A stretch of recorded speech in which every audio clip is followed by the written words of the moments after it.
Right, welcome back. And we are here with another special guest, a former men's basketball player on the Hill, Christopher Lutledge. Oh, sorry, Chris. I'm so We can do it over. We do it over. Right. Okay. Start it over from the top. All right. Welcome back. Welcome back. We are here with a special guest, former member of the men's basketball team, Mr. Christopher Rutledge, AKA Little Rut. He is a legacy Prairie View Panther. Growing up in Tucker, Texas, he was accustomed to hearing the stories of generation of those who attended the great institution on the Hill. The accolades, the nicknames, the legends, the memorabilia were all part of his formative years. His mother, father, grandmother, grandfather, and other great aunts and uncles all attended Prairie View. While at PV, he played basketball, as did his father, who was the team captain in the 1950s. Mark Rutledge, who was his first roommate and brother, the big Rut to Little Rut, who's also an engineer, who we'll talk about a little bit later, were part of the team. During this time at Prairie View, he majored in electrical engineering and graduated with honors. Because of his academic successes, he was also featured in USA Today as one of Prairie View's first basketball academic All-Americans. He now resides in New Jersey, a distinguished engineer at Verizon, holds around 20 United States patents. His primary avocation is strength training young athletes and giving them a place to see their greatness. Chris, how are you doing today? I'm doing great up in here. And look, now that my nephew got a scholarship offer this week, I'm doing a whole lot better now. From Prairie View, a football Congratulations. And my pockets got lighter. Yes, thanks for asking, though, Gaati. Okay. We're gonna need you to help solidify that recruit. Let me tell you something. If we get him and Nicole's Harbor, I got the nickname already set up. Thunder and Lightning. Them defensive ends ain't no joke player. I'm gonna tell you that right now. So, Yeah. so coach over there trying to recruit something, man. Coach trying to recruit something. So that was two good announcements this week. But anyway, I'm doing great. Thanks for the intro. Chris, can you briefly give us some stats on your nephew to let us understand how dynamic this young man is? Well, I basically call everybody big or little. So he's little Nigel. And if you see his daddy's 6'10", 309, been lifting every weight in the weight room. So little Nigel's 6'5", 255. So in addition to Prairie View's offer this week, he has Oklahoma, OU, Texas Tech, University of Texas, LSU, Notre Dame, The Ohio State University. And that's in addition to Prairie View. So he's doing the doggone thing. And he's I think he'll be coming up here for spring break for a little strength training again. So that'll be pretty awesome. So yeah, he's holding his own. Well, up there at Melissa High School. He can't break tradition, man. Y'all go back to almost the unknown 8. Yo, look, let me tell you. I was up there and one of my old professors was like, Chris, your grandfather played football down here in Prairie View. I was like, come on. I was like, hold up. I could have sworn he was a baseball man. I could have sworn that was it. Basically, because he played with some people in the Negro Leagues. I'm like, what? Pulled up the yearbook from class of 2020, there's 1927, 28. I was like, are you kidding me? So he graduated in 31. And I'm like, how did that little the tidbit just slip by? I mean, one of my professors pointed that out about 4 homecomings ago, so I was a little bit shook. So anyway, yeah, legacies. That's the word right there. Hey, we gotta get him. We're gonna put together and get y'all the legacy board printer just to add a little pressure to him. So he sees. What high school is young Nigel? We have a space for you right here. Is what high school? Yes, sir. Melissa High School, Melissa, Texas. Okay. Wow. We got to do some reconnaissance work on that. Let me tell y'all too, because like I said, Nicole's Harbor, that young gentleman, he's an 11th grader because little Nigel's a 10th grader. So he got that Notre Dame LSU offer as a 9th grader. Wow. But it's Nicole's Harbor, and here we go. I'll be off topic. I apologize. That brother is a defensive end, and he just ran a 20-point something in the 200 meters as a 6'5", 225 player. He's the next Usain Bolt. He just got offered by Prairie View. I mean, hopefully alumni is liking that tweet saying, I just received an offer from Prairie View. Like, come on down. Because I was like, hey, that's right. Make Prairie View awesome. Right. Something. So anyway. Yeah. Get some NIL deal. Wow. Wow. You know, I was already thinking about that. Indeed. Man. Okay. Well, look. First, I would like to compliment you on all that you've achieved. But I don't want to forget. I mean, well, we can't forget because I mean, your grandfather graduated 91 years ago from Prairie View. So just like think when you think about that, it just kind of stuns you for a moment. But you know, the heritage, the culture, and the legacy of your family. Now, everybody doesn't come from that legacy, and everybody's not a scholar athlete. And so, can you talk to us a little bit about what some of your experiences were like growing up with the college and Black excellence, just being a part of the conversation? And you mentioned the height of your family. Big Rut, your older brother, who's 6'9", and then you're 6'6". I mean, is there anything you would say about your thoughts of just living into the fullness of your personal blessings and hard work, but also the responsibility and accountability to the culture at large? Well, let me tell you, growing up, you know, you'd hear all those stories and stuff. It really didn't all come together until about 3 or 4 homecomings ago. But I'll tell you, growing up, you know, Pop had his big Prairie View blanket and everything had a P on it, not PV, not U with a PVA in it. P. So if you was an athlete, you use a letter for 4 years, you're gonna get a plaque, you're gonna get a blanket, you're gonna get a sweater, you're gonna get a jacket. So we grew up with all those big heavy wool blanket. You was an athlete back in the 50s, right? You're gonna get that kind of stuff. So growing up there, and some of the things like knowing everybody's these nicknames. I'll run down some of the nicknames. Blind, that was a point guard. That's Coach Calvin White, whose wife was a doctor at TSU. Anyway, y'all know some of these names. So Blind, Stubblefield, Choo Choo Brackens, cats on the track team, Nunn and Fan. That's your real name, Nunn. Choo Choo Brackens. So they had a big lineman named Dynaflow, like because he ran like a big old Buick with one gear. So he went through all these names, and it's like, oh, so you're growing up like you knew these folks. You're growing up, right? And here's the thing, Stubb is Clarence Stubblefield, Mr. Stubblefield, whose baby sister's who? President Ruth Simmons. Madam President. Yeah. That's Stubbs' baby sister. So the thing is, growing up and hearing those names and everything was like, you know, it all came together because when me and Big Rut were walking around there, we hear across the yard, yo, Big Rut. It was Coach Stubblefield, Mr. Stubblefield saying that to my brother. Wow. That's what he used to call my dad on campus. And when he pulled me to the side, he said, you know what, when I came here, your dad was team captain. And he was the person who helped Zelmo Beatty become who he became. I was like, what? Because my dad was 6'9", right? 6'9", and he weighed as much as I did, as much as I came down to it. I came to Prairie View. He was 6'9", 180 pounds. He could have moved through a Cheerio. But when Zelmo Beatty came, Zelmo Beatty been chopping wood in East Texas. He had some size to him. So my father was nice with the sky hook, but Zelmo Beatty was bringing body to the situation. So the game was changing to more. So when Mr. Stubblefield said that, that really brought it home. Like, hey, these are my pop's teammates. That's how they talk to each other on campus, and that just brought it home. Like, oh snap! This is like, it was like awesome. So the legacy, you know, living up to you know, all my uncles and stuff who went to, like I said, you can Google, you know, Joseph Rutledge. That's my dad's middle brother. He was a 10th grade principal at Odessa Permian High School around the time they wrote the book and did the movie. They've been trying to name buildings for him out there too. Math major, Prairie View University. So yeah, so legacy, it was kind of, it's almost easy to kind of, I shouldn't say easy, but you kind of knew you was going to Prairie View. I don't care how much Phi Slim and Jamma was writing you letters, you going to Prairie View. or stop eating. Exactly. Exactly. I got that kind of family history too.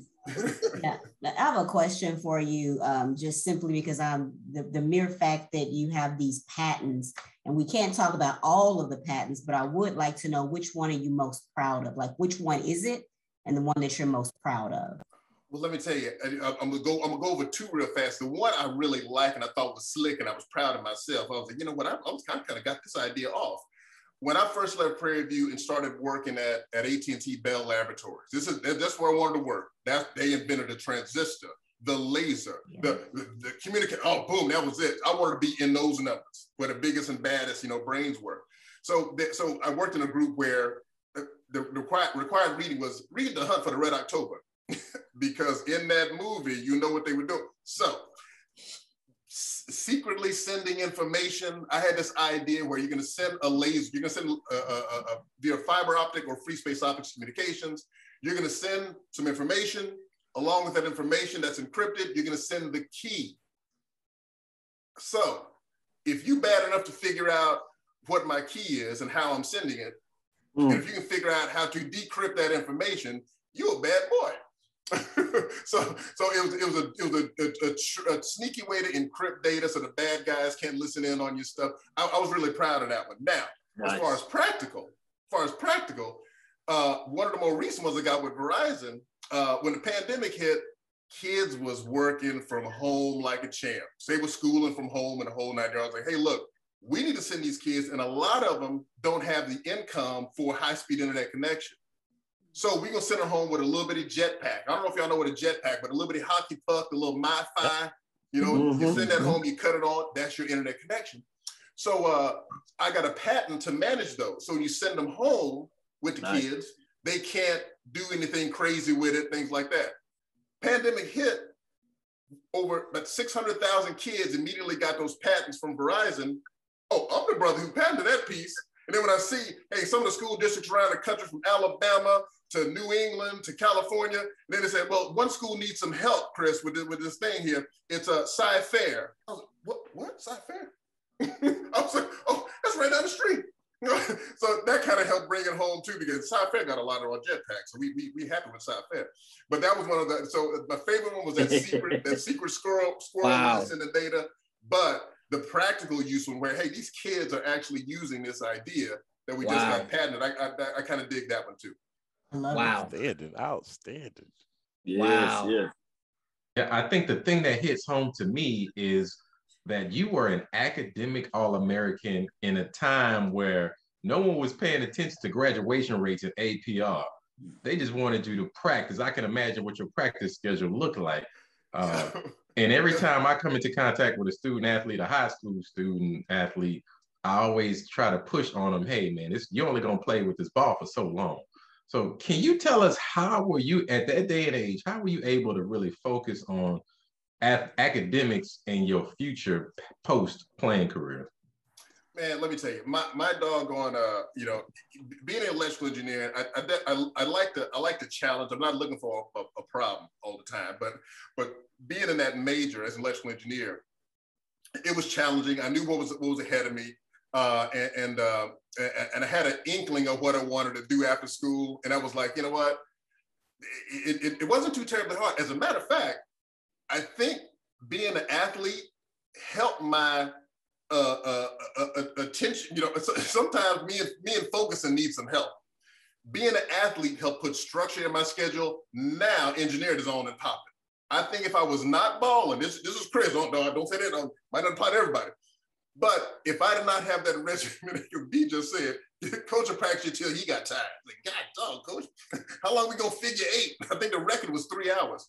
But anyway, that helped structure my doggone electrical engineer. And all over the SWAC, I had a book bag that at least weighed about 25 pounds because I was carrying them books all in Mississippi and Alabama. So, but that really helped me out. I do share that with young athletes too. Like, hey, that provided the structure that I need. I'd have been a worse student if I did not have a basketball. What's the biggest moment that you had on the field that you can recall? What stood out to you? All those games, all those moments. What player game stood out most to you, and why? Well, you know what? It's definitely your teammates, right? And we had some folks from all over the doggone country. And cats who was ballers too. I think we all came from decent, the previous level, whether it's JUCO or high school, we all came from decent programs. But just looking at people improve and develop. And I was thinking about this, before, when this talk appeared on my schedule. I said, you know what? One of the things that does stand out is the first dunk I got at the collegiate level. And it reminded me of this. And I'm gonna put my point guard and Tom Brady in the same sentence. My point guard from East Chicago, Indiana, Terrence Artis. Everybody call him TA. And TA's son is balling up there, by the way. Hopefully Coach Smith, anyway. Coach Smith, because in that alumni game, his ball has been balling since he's been 11. But I remember Terrence Artis gave me an assist in the Houston Baptist game. I had no choice but to dunk that ball. He gave it to me. I just sweat. Boom. I didn't even know I was going to dunk it. Like, what the heck? And Tom Brady said something the other day when he was getting out of the game. No, before he retired. He said, you know what? He makes a decision before he throws the ball. My receiver's going to get hurt if I throw the ball to him. I'm going to check down and throw it to somebody else. It's not, can I get the ball to him? I can, but if I throw it, he's going to get, that's next level stuff. That was Terrence Artis. Midwest, you used to talk about, you know what? We had to shovel the court, get all the snow off, and we would play till my arms got tired. I'm like, what? My basketball court was in 4 inches of white sand in East Texas. That's why me and Big Red came dribble for that. I was like, you were shoveling snow? I was like, oh, snap. So meeting guys like that, guys from Mississippi, Callaway High School, and you know what? Because Coach recruited almost the whole team from Callaway. So programs, if you get the whole squad from these, you can turn your program around, because in 85, 86, when I got that Academic All-American Award, we also were in the SWAC championship because we knocked off the #1 seed, knocked off the next seed. It's like, it was on ESPN. Oh my God, there's been an upset in the SWAC conference. I said, we on ESPN? Oh snap! so the championship was in Jackson. Those guys from Callaway High School. If y'all guys remember Reginald Jones was a deep shooting joker. He was a deep shooting rascal. So he was raining those doggone threes. Now in that year, unfortunately, we wanted to play another team that was like the Goliath to our David, and we wound up playing Valley, who was David and David. and it was like, oh, so that's exactly what we didn't want. But anyway, just the development of the players and the camaraderie and stuff. But yeah, so some of those first stick out in my mind. So sorry for the windy answer, but I'm kind of fired up here. That's good. No, we love it. We love it. So just touching on culture again, for decades, there have been a lot of concerns about the lack of participation of women and minority on the fields of engineering and STEM overall. While PV has a long history of producing Black engineers, I ask this because in STEM versus STEAM, it allows for more of our African-American flavor and footprints as Africans or creatives to be infused in this domain, and that was largely created in the modern context by Europeans.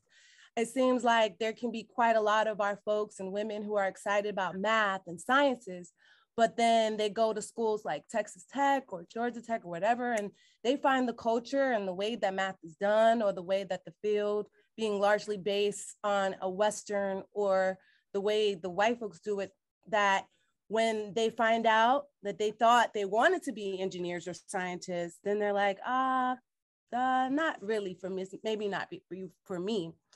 So my question is, sometimes I wonder, do you feel the way science and engineering, and I know we have a room full of engineers right now, is done at PV or in Black engineering firms different? Like, is there something different about the way the culture of science and engineering is done at PV? And to what degree is that part of your success? So let me tell you, let me digest that one. Now, when you step on campus and everybody knows all these generation of Rutledges before you and all the professors from Doc Stewart, Poindexter, you start because one of my uncles was an ag major. Anyway, so that really helped me. Some of the way the professors, let me tell you, because teaching at a Black school, it was a whole bunch of call and response. It was almost like Sunday morning service type thing. That's my differential equations. And it's like, so, but the bottom line is, we got an accredited program. These other cats got an accredited program. So it's all good in that aspect. Now, when I got up out of Prairie View, I did go to grad school at the University of Michigan, Ann Arbor. so I saw the difference academically and athletic wise, because that's when they had Rumeel Roberts and Glenn Rice, and they won that dang thing. So I was like, oh, okay. So the foundation that I got at Prairie View definitely is no different than any other foundation. Some of the research dollars and emphasis that University of Michigan has, I can speak to that, but I'm not going to go down that path just right now. But that does help you if you focus that research on the latest and greatest technologies. That puts you a little bit of a leg up. So, but Prairie View and Dr. Pam, Dean Pam over there is doing a doggone thing too and getting that relevant research over here. Now, as far as opportunities for us, I got to share this. One of my mentors is a gentleman from he was my vice president at AT&T. He was one of my vice presidents, and brother from Tennessee State, football player.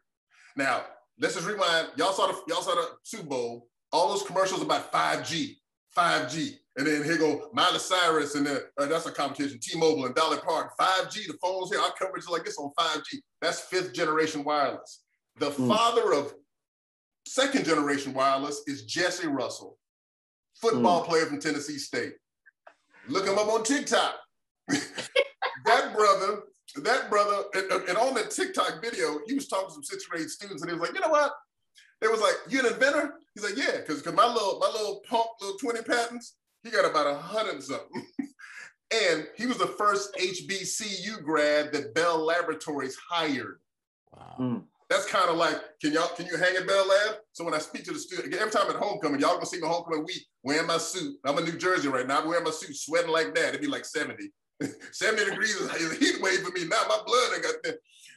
But I talked to the students at Prairie View, and I talked about Prairie View students' creativity, and use that creativity in your STEM stuff and set this thing off, because your way of looking at problems is unique. So this brother did this thing, and he was the one who advanced 2G. And a lot of people, I can understand George Washington Carver. But when those 6th grade students asked him, you're an inventor? He's like, yeah. I thought all Black inventors were dead. Oh, look it up on TikTok. That's my man, Jesse Russell. He's like, no, they not dead. But Jesse Eugene Russell from Tennessee State. Tennessee State better have a shrine or a statue or something to him.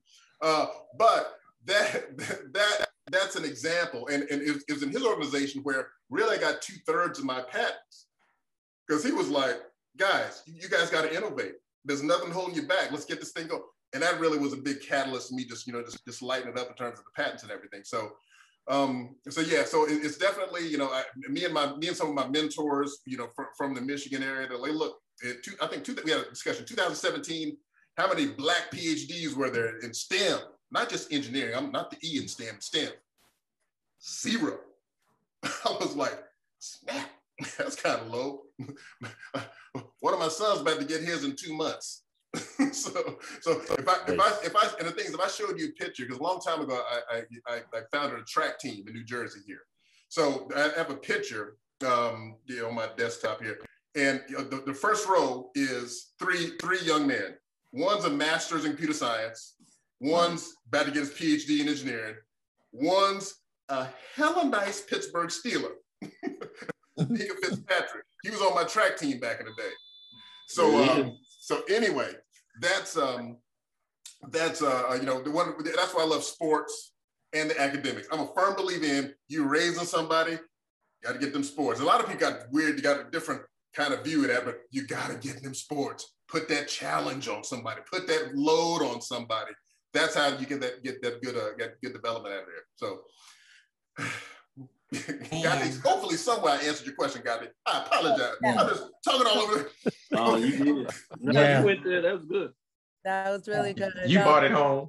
Yeah, exactly. I would be remiss if I didn't give a shout out to your brother, Mark Rutledge, aka Big Rut, who's a huge supporter of Prairie View athletics, especially men's basketball. He has been a supporter for years, coming to the games, mentoring the athletes. Every year at the job fairs at Prairie View, whether it's spring or the fall, he is there with representing his engineering firm based out of Dallas, there to hire Prairie View engineers. So your family is not only a legacy in attendance in sports, but also reaching back to the students and mentoring and all that. So I definitely want to honor him and give him a shout out as well. So thank you guys for all that you do.